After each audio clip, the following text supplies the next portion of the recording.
अच्छा, बात करेंगे कॉलम क्रोमेटोग्राफी की। कॉलम क्रोमेटोग्राफी की बात करने जा रहे हैं। कॉलम क्रोमेटोग्राफी में जो सा यूज़ होने वाला कॉलम होता है उसकी हम बात करने जा रहे हैं कि जो सा कॉलम होता है ये it is a hollow tube, यानी कि खाली ट्यूब होती है जिसके अंदर कुछ भी नहीं होता। होलो ट्यूब होती है इन विच जिसमें होल प्रोसेस जो सा सारा का सारा जो सा प्रोसेस होता है ऑफ क्रोमेटोग्राफी इज डन।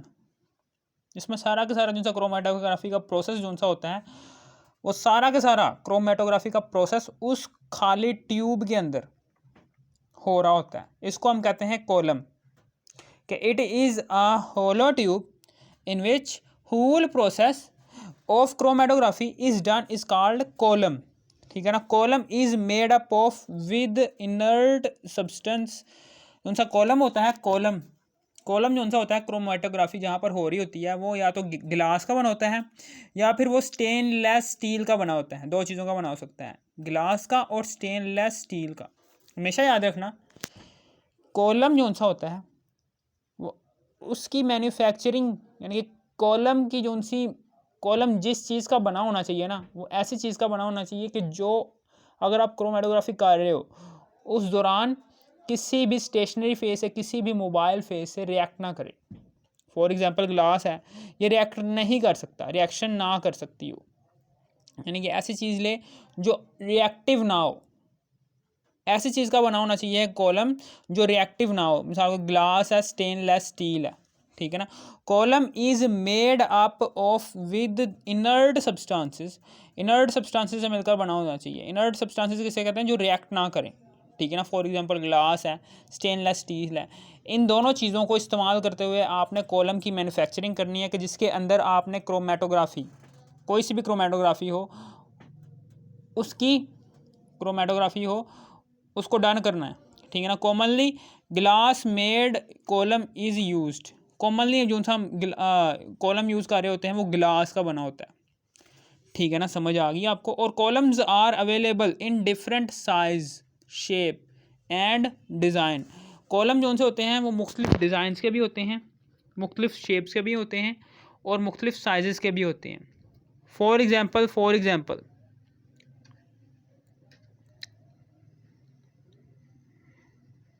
कुछ कॉलम इतने पतले से भी होते हैं,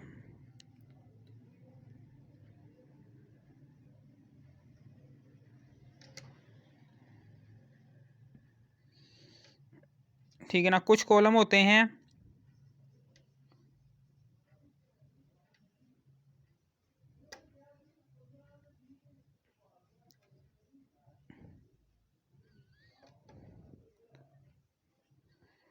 ऐसे भी होते हैं और कुछ कॉलम होते हैं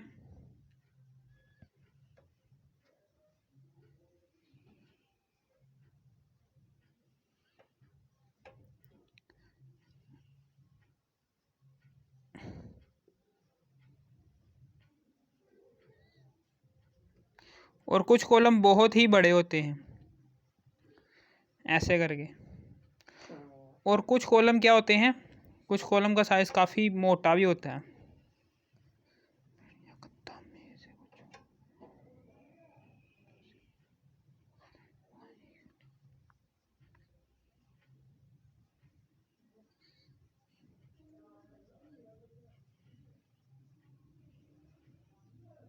ठीक है।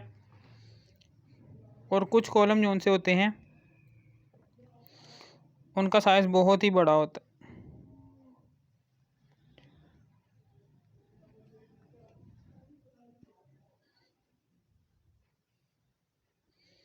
ठीक है ना। आमतौर पर कॉलम क्रोमेटोग्राफी के लिए जो सा हम कॉलम इस्तेमाल कर रहे होते हैं वो कॉलम इस्तेमाल कर रहे होते हैं 110 का, यानी कि ऐसा वाला कॉलम।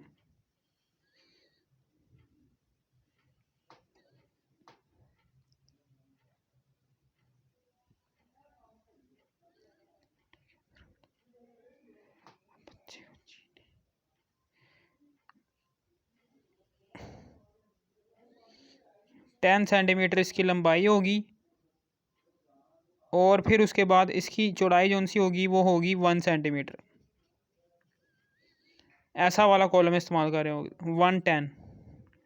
आमतौर पर हम यही इस्तेमाल कर रहे होते हैं कॉलम क्रोमेटोग्राफी के लिए जो सा यूज़ होने वाला कॉलम होता है वो यही होता है 110 का, जिसका डायामीटर कॉलम का 1 सेंटीमीटर हो और उसकी लेंथ हो 10 सेंटीमीटर, वो वाला कॉलम हम इस्तेमाल कर रहे होते हैं। ठीक है ना। ये डिफरेंट साइज़ के कॉलम मैंने आपको बता दिए, डिफरेंट साइज़ के, डिफरेंट शेप्स के और डिफरेंट डिज़ाइंस के कॉलम मैंने आपको यहाँ पर बनाकर दिखा दिए। ठीक है ना। और कॉलम हम कैसे चूज़ कर सकते हैं, इतने सारे कॉलम्स जिनसे मैंने बनाए हैं। अब क्वेश्चन ये आता है कि भाई हम कौन सा कॉलम चूज़ करें, यानी कॉलम कैसे हम चूज़ करें। Choice of column is very important in chromatography. हम क्या करते हैं, अगर आपका कंपोनेंट, मिक्सचर के कंपोनेंट क्लोजली रिलेटेड हो, यानी कि फॉर एग्जांपल आपका मिक्सचर है, मिक्सचर के अंदर दो कंपोनेंट्स हैं, तीन कंपोनेंट्स हैं और तीनों के तीनों कंपोनेंट्स एक ही पोलैरिटी के हामिल हैं, यानी कि मिक्सचर है, मिक्सचर के अंदर तीन कंपोनेंट्स एग्जिस्ट कर रहे हैं और तीनों के तीनों पोलर हैं। और एक दूसरा मिक्सचर है, उसके अंदर भी तीन कंपोनेंट्स एग्जिस्ट कर रहे हैं, वो भी तीनों के तीनों क्या हैं, नॉन पोलर हैं।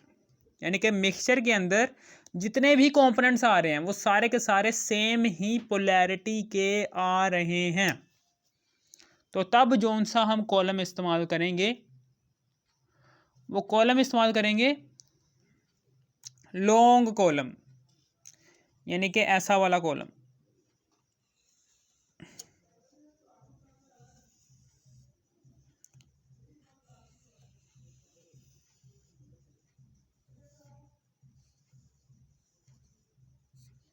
ये कॉलम इस्तेमाल करेंगे लॉन्ग कॉलम। ये मैंने लिखा हुआ है, if the component of mixture are closely related then a long column is used during chromatography.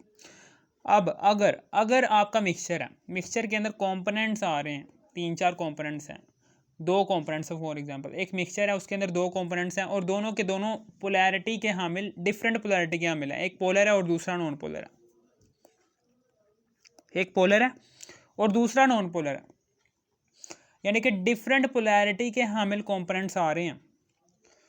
तो तब हम जो सा कॉलम यूज़ करेंगे, चूज़ करेंगे, और शॉर्ट लेंथ वाला होगा, यानी कि if the component of mixture, अगर आपके जो उनसे मिक्सचर के कंपोनेंट्स हैं वो डिफरेंट इन नेचर हैं, मिक्सचर के कंपोनेंट्स क्या हैं, डिफरेंट इन नेचर है, एक पोलर है और दूसरा नॉन पोलर है, यानी कि जितने भी कंपोनेंट्स हैं मिक्सचर के अंदर, तीन हैं, चार हैं, चारों के चारों कंपोनेंट्स एक पोलर है, नॉन पोलर है, पोलर है, नॉन पोलर है, यानी कि डिफरेंट पोलैरिटी के हामिल कंपोनेंट्स आ रहे हैं उस मिक्सचर के अंदर। तो तब हम कॉलम यूज़ करेंगे शॉर्ट लेंथ वाला, शॉर्ट लेंथ वाला यूज़ करेंगे कॉलम, यानी कि ये लॉन्ग लेंथ वाला जब आपके मिक्सचर के कंपोनेंट्स की पोलैरिटी सेम हो तब ये लॉन्ग लेंथ वाला कॉलम इस्तेमाल करेंगे क्रोमेटोग्राफी करने के लिए।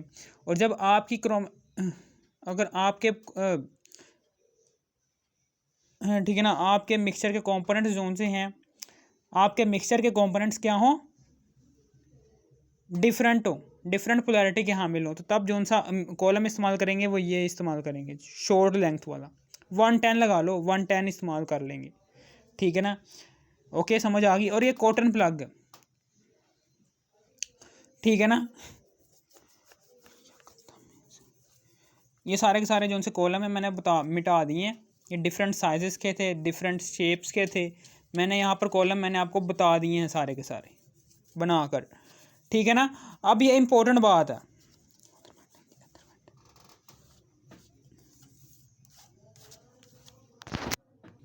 क्रोमेटोग्राफी के अंदर हम क्या करते हैं,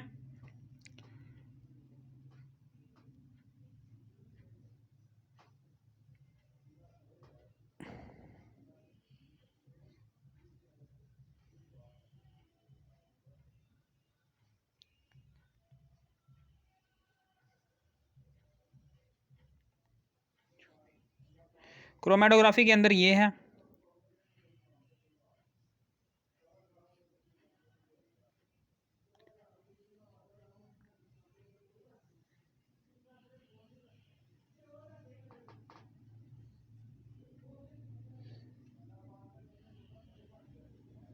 वैसे मैंने समझाया हुआ था ये क्रोमेटोग्राफी का सारा, मैं फिर से इंट्रोडक्शन समझा देता हूँ, कोई इसमें बड़ी बात नहीं है। ये स्पोर्ट होती है,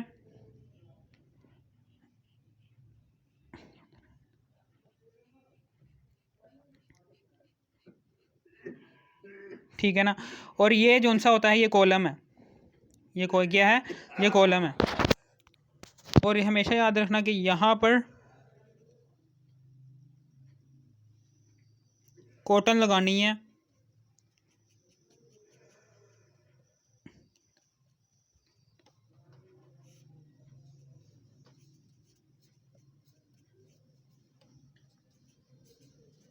ये कॉटन प्लग है, जिसका काम क्या होता है, ये प्रिवेंट करती है the stationary phase two leak down, कि स्टेशनरी फेज जो सा है वो नीचे ना जाए। और नीचे क्या लगा होता है, बीकर लगा होता है, ठीक है ना। हम क्या करते हैं, हम सैंड डालते हैं। सैंड ऐसी सैंड होती है कि जिसके अंदर कोई भी इम्प्योरिटी नहीं होती, उस सैंड को हम एसिड वाश्ड सैंड कहते हैं। जो जिसको हमने पहले एसिड में डाला होता है, उस सैंड को, उस रेत को पहले हम एसिड में डालते हैं।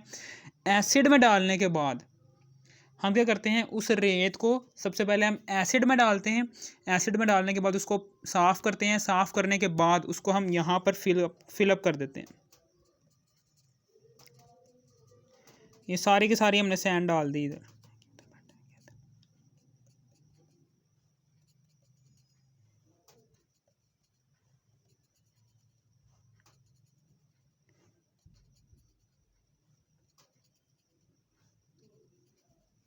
ये सैंड डाल दी।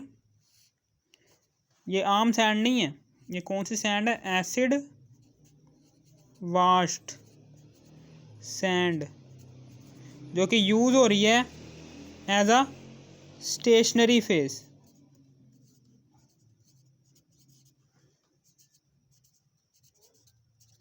ठीक है ना।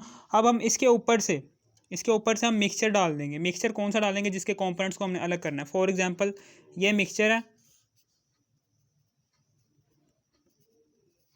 इस मिक्सचर के अंदर ए कंपोनेंट भी है, बी कंपोनेंट भी है, सी कंपोनेंट भी है। 3 कंपोनेंट्स हैं इस मिक्सचर के अंदर, जिसको हमने अलग करना है,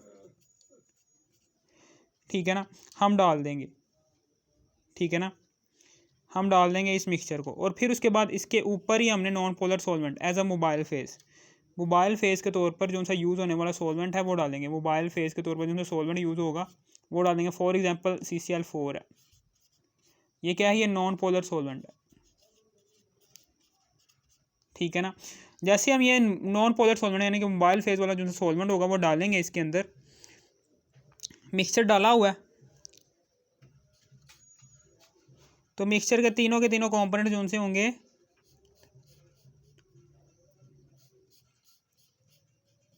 एक ये मिक्सचर का कंपोनेंट आ गया, एक ये मिक्सचर का कंपोनेंट आ गया,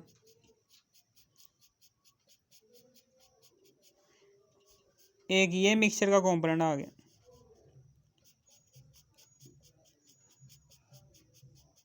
यानी कि सबसे पहले हमने मिक्सचर डाला, मिक्सचर के बाद हमने मोबाइल फेज डाला। मोबाइल फेज जैसे ही हमने डाला तो उसने मिक्सचर को 3 कंपोनेंट्स में डिवाइड कर दिया। ए है, ये बी है, ये सी है। ए कंपोनेंट, बी कंपोनेंट और सी कंपोनेंट इस नॉन पोलर इस मोबाइल फेज ने डाल दिया। ये स्टेशनरी फेज क्या करेगा, ये चूंकि रेत है ये अपनी जगह फिक्स ही रहेगी। ये मोबाइल फेज क्या करेगा, ये मोबाइल फेज ऐसे रेत के कंपोनेंट में से ऐसे मूव होता होता नीचे जाएगा, और मिक्सचर के कंपोनेंट जो उनसे होंगे वो अलग अलग डिस्ट्रीब्यूट होते जाएंगे। जैसे हम कॉटन को यहाँ से हटाएंगे, प्लग को उतारेंगे, और यहाँ पर हमारे पास मोबाइल फेज आ जाएगा। ये यहाँ पर क्या आ गया हमारे पास, मोबाइल फेज यानी कि वही CCl4 आ गया नीचे। उसने ऊपर से नीचे की तरफ सफ़र किया, और मिक्सचर था जो सा उसको तीन कंपोनेंट्स में डिवाइड करके इधर हमने मोबाइल फेज़ को अलग कर लिया है, ठीक है ना। अब इसके अंदर मोबाइल फेज़ नहीं रहा, ठीक है ना। अब इसके अंदर 3 कंपोनेंट्स हैं। तीनों के तीनों कंपोनेंट्स जो उनसे होंगे वो किस बिना पर अलग हुए हैं, उनकी अपनी अपनी अफिनिटी की बिना पर। कि जो सबसे नीचे वाला कंपोनेंट होगा वो क्या जाहिर कर रहा है कि मेरी अफिनिटी इस नॉन पोलर सॉल्वेंट से ज़्यादा है, जो कि मोबाइल फेज़ वाले इस नॉन पोलर सॉल्वेंट से ज़्यादा है, इसलिए मैं क्या कर रहा हूँ, मैं नीचे मूव कर रहा हूँ। क्योंकि मेरी अफिनिटी मोबाइल फेज वाले इस नॉन पोलर सॉल्वेंट से ज़्यादा, जो कि नीचे मूव कर रहा था, मैं भी नीचे ही जाऊँगा। मिक्सचर का कॉम्पोनेंट वो भी बोलेगा जी मैं भी इसी नॉन पोलर सॉल्वेंट के साथ जाऊँगा, वो नीचे जा गया। और जो था मिक्सचर का मिक्सचर का एक कॉम्पोनेंट वो क्या जाहिर कर रहा है, मैं ऊपर क्यों रह गया हूँ, क्योंकि मेरी अफिनिटी मोबाइल फेज़ के इस सॉल्वेंट के साथ नहीं है कि जो नीचे की तरफ ट्रैवल कर रहा है। मेरी अफिनिटी इस स्टेशनरी फेज़ यानी कि एसिड वास्ट सैंड, ये जो स्टेशनरी फेज़ है, इससे ज़्यादा है, इसलिए मैं ऊपर रह गया हूँ, मैंने नीचे नहीं जाना। इस तरीके से हमने मिक्सचर के तीनों कॉम्पोनेंट्स को उनकी अपनी अपनी अफिनिटी की बिना पर, अट्रैक्शन की बिना पर, कि किसी की अट्रैक्शन थी मोबाइल फेज़ के नॉन पोलर सॉल्वेंट के साथ, चूँकि वो नीचे मूव कर रहा था, तो मिक्सचर का वो कंपोनेंट भी नीचे की तरफ चला गया। और मिक्सचर का वो कंपोनेंट के जिसकी अफिनिटी मोबाइल फेज़ के इस सॉल्वेंट के साथ नहीं थी ज़्यादा, और उसकी अट्रैक्शन इसके साथ थी, स्टेशनरी फेज़ के साथ, एसिड वास्ट सैंड के साथ ज़्यादा थी, एसिड वास्ट सैंड के साथ ज़्यादा थी, तो वो नीचे की तरफ नहीं गया, वो ऊपर ही रह गया। ठीक है ना, ऊपर ही रह गया, नीचे नहीं गया, ऊपर ही रह गया, नीचे नहीं गया, वो ऊपर ही रह गया। अगर आपको इस, ठीक है ना, समझ आ गई। ये थी कॉलम क्रोमैटोग्राफी, थोड़ा बहुत इंट्रोडक्शन मैंने बता दिया। अगर आपको इस वीडियो की ज़रा सी भी समझ आ गई हो तो इस वीडियो को कर दो लाइक और सब्सक्राइब। ठीक है ना, कॉलम्स क्या थे, डिफरेंट साइज़ के भी हो सकते हैं, डिफरेंट शेप्स के भी हो सकते हैं, डिफरेंट डिज़ाइंस के भी हो सकते हैं। ठीक है ना, समझ आ गई। और यहाँ पर देखो, इस कॉलम का साइज़ छोटा है, इस कॉलम का साइज़ क्या है, छोटा है, बड़ा नहीं है। तो हम ये कह सकते हैं कि जो सा मिक्सचर है उसके कंपोनेंट्स कैसे होंगे, आप बताओ। उसके कंपोनेंट्स होंगे ऐसे, एक पोलर होगा, एक नॉन पोलर होगा, यानी कि डिफरेंट पोलैरिटी के हामिल होंगे, डिफरेंट पोलैरिटी वाले कंपोनेंट्स होंगे। अगर एक पोलर है दूसरा नॉन पोलर है, डिफरेंट पोलैरिटी के हामिल कंपोनेंट्स होंगे मिक्सचर के। ठीक है ना, डिफरेंट पोलैरिटी के हामिल कंपोनेंट्स होंगे। ये कॉलम ये जाहिर कर रहा है, ये कॉलम क्या जाहिर कर रहा है कि मेरा साइज़ क्या है, छोटा है, यानी कि शॉर्ट लेंथ वाला हमने कॉलम यूज़ किया। इसका मतलब क्या है कि जो उनसे कंपोनेंट्स हैं मिक्सचर के वो डिफरेंट होंगे। In if the components of mixture are different, जब मिक्सचर के कंपोनेंट्स डिफरेंट हो, यानी कि एक पोलर और नॉन पोलर हो, तो तब हम शॉर्ट लेंथ वाला कॉलम इस्तेमाल करते हैं। ठीक है ना, समझ आ गई। ये जाहिर कर रहा है, मिक्सचर के कंपोनेंट्स को हमने अलग अलग कर लिया है। ठीक है ना, ओके। अगर आपको इस वीडियो की ज़रा सी भी समझ आ गई, इस वीडियो को कर दो लाइक और सब्सक्राइब और शेयर भी कर देना। ठीक है ना, थैंक्स फॉर वॉचिंग मी।